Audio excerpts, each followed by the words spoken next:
right, so the best things always happen in the kitchen. So I had some questions. We had some things that happened in the gym this week, actually, and we'd be a lot better off if immediately after the 10 o'clock class, we jumped right in and said, this is what happened. Look at why we made these choices. Why is it safe? Why is it safer than being safe? But we're trying to recall from a couple of days, so bear with us. The first one is focused on the squat. We had Aldous. 63. 63-year-old, so she's not old. So I'm prefacing, not that 80 is old, but she's not older, and she has osteoporosis. She does. She has osteoporosis. She's had it for a long time. Yeah, so she, if you remember correctly, she had breast cancer at a young age. She had a bilateral mastectomy, went through a aromatase inhibitor for a long time. Mm-hmm. So she was diagnosed with osteoporosis probably in her late 40s, early 50s. Okay, and she's been with us for over 9 years. Yes. Because she was in the regular class as Correct. well. And so we've trained her for a long time, and she's had multiple bone densities since she's been with us, and it is improving, correct? Absolutely, 100%. It is improving, and she's not on meds. And so the question came up about loading her squat, and we were speaking, so Ed and I and probably 2 or 3 of our other coaches are on the younger side, CrossFit level 1, and have coached for a long time. Mm-hmm. And then some of our coaches are our senior athletes that have taken the CrossFit level 1, and they're still learning their trade. Their hours of experience on the floor aren't, voluminous yet. And so one of these coaches, a very valid question, Suze was squatting, and I believe she had over 100 pounds on the bar.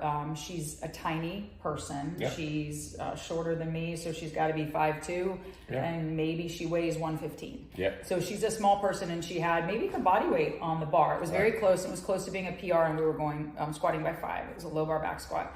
And she was at parallel. She was notably, beautifully at parallel. She was not below. And the coach asked, should she be lower?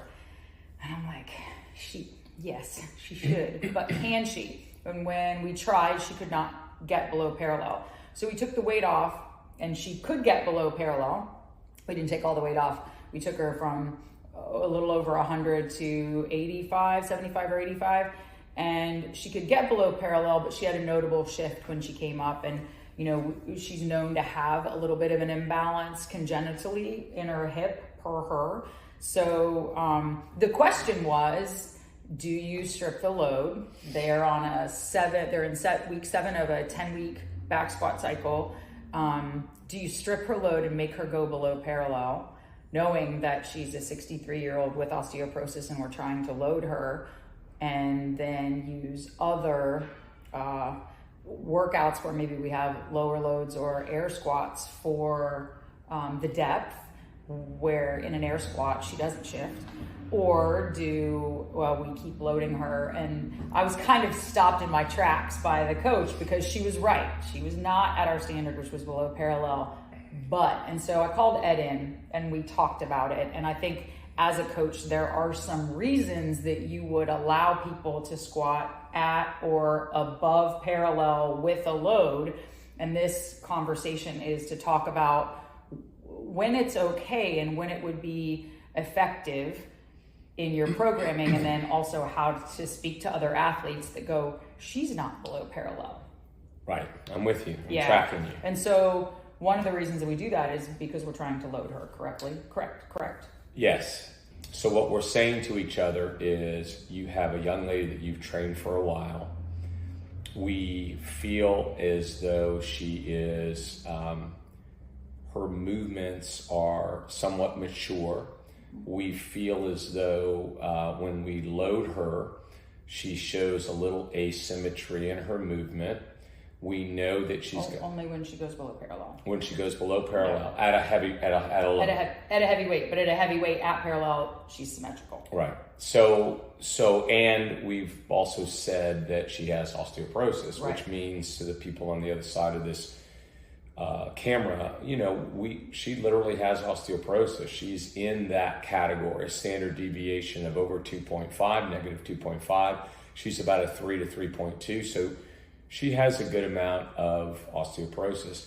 I think my answer to that is, I say this in a very humble fashion, experience after us doing this now for 9 years, I think that the load matters. I think the load is helping her with not only her strength, but also her osteoporosis. Mm-hmm. I think that if the amount of lateral shift or the shift that we see is so detrimental that we see that her back, specifically her low back and her lower thoracic spine, is really in a compromised position. Which it never is with her. She's got really good form. It's not. Yeah, you see people like, I'm closing my eyes picturing somebody doing this squat where they almost come down into a good morning position. Around good morning, yeah. Yeah, and now they're really bent over and their thoracic spine at T7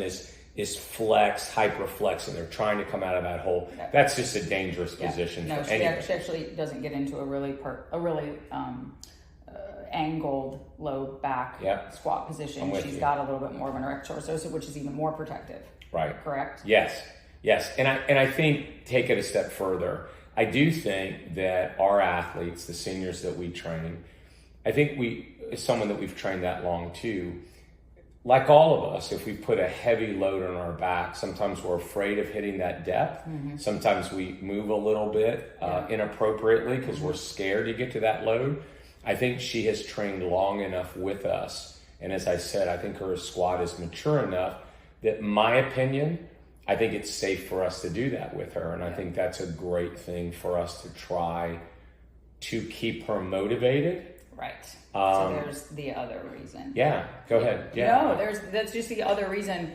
We feel like these are things that we see every day in the gym. And in fact, we're just tired after 4 hours and we want to break instead of trying to word vomit all the things that happened to get them recorded, but we really should.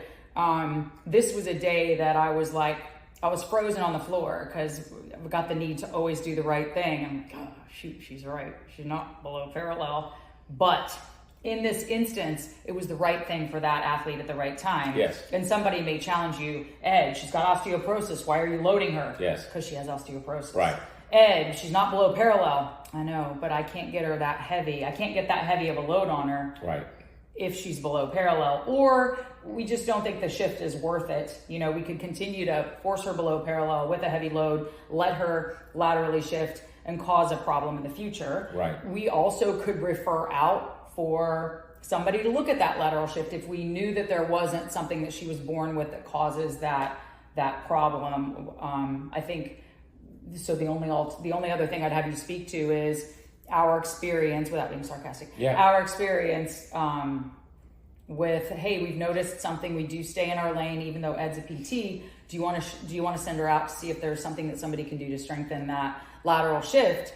And our experience has been that she's doing really well. She's not in pain. She's progressing. And so she's one that we will not refer out because, unfortunately, we tend to get, she should take time off from exercise. Yeah, this is one that I feel really comfortable speaking to strength and conditioning coaches, but specifically my profession. I think there's such a push to have everybody move perfectly. Mm-hmm. And specifically, we get really afraid with asymmetries when we start talking about senior fitness training. Mm-hmm. The problem with that is, you've opened the door for me.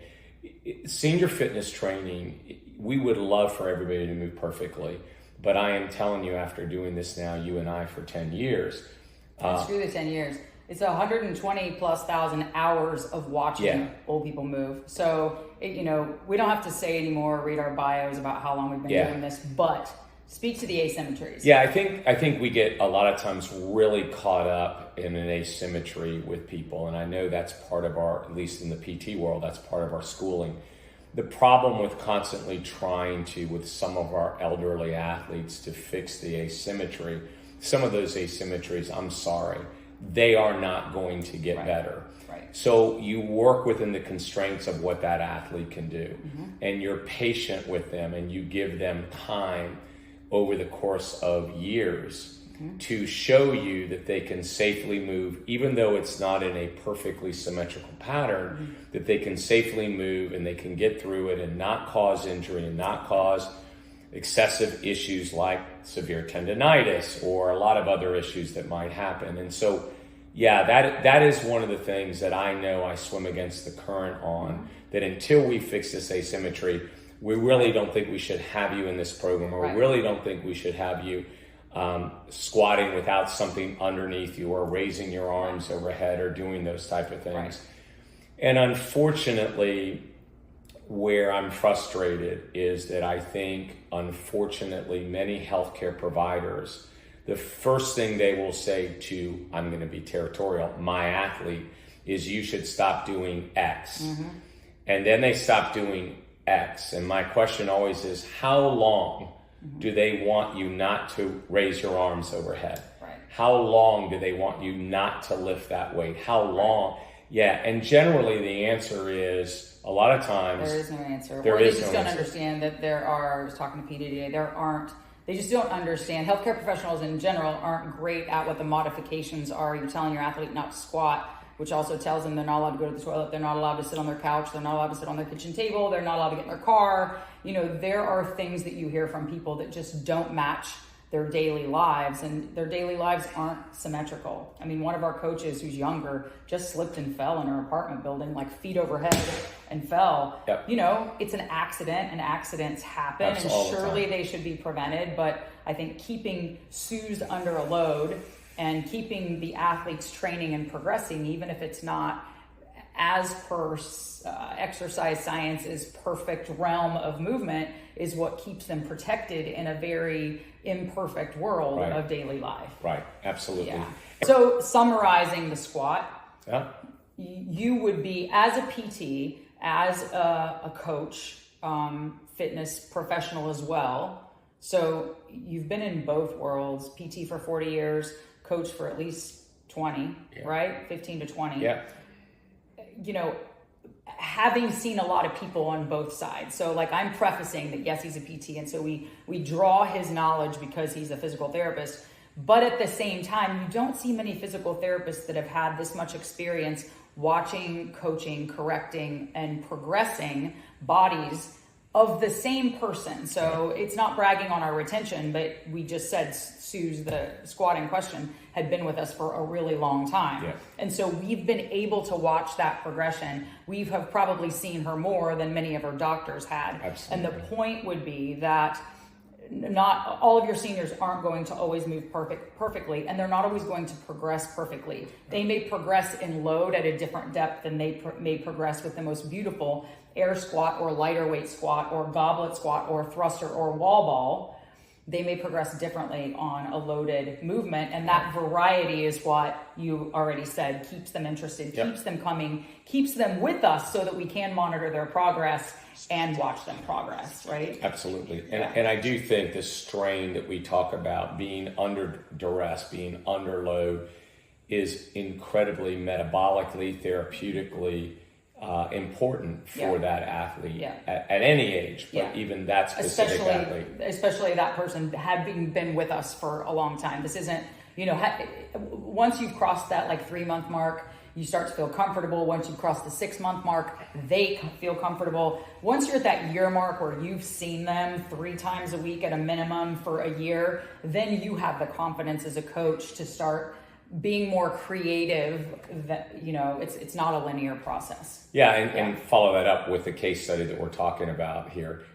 After 9 years, you're right at that level where we don't want to maintain. She's still really young. We want to continue to improve. And so I think this is a great isolated story on someone with osteoporosis, 63 years old, who has a little bit of a lateral shift when they're under a huge weight. I think this is keep loading them up. I think just keep and at parallel is okay occasionally. Absolutely. Absolutely. Okay, good.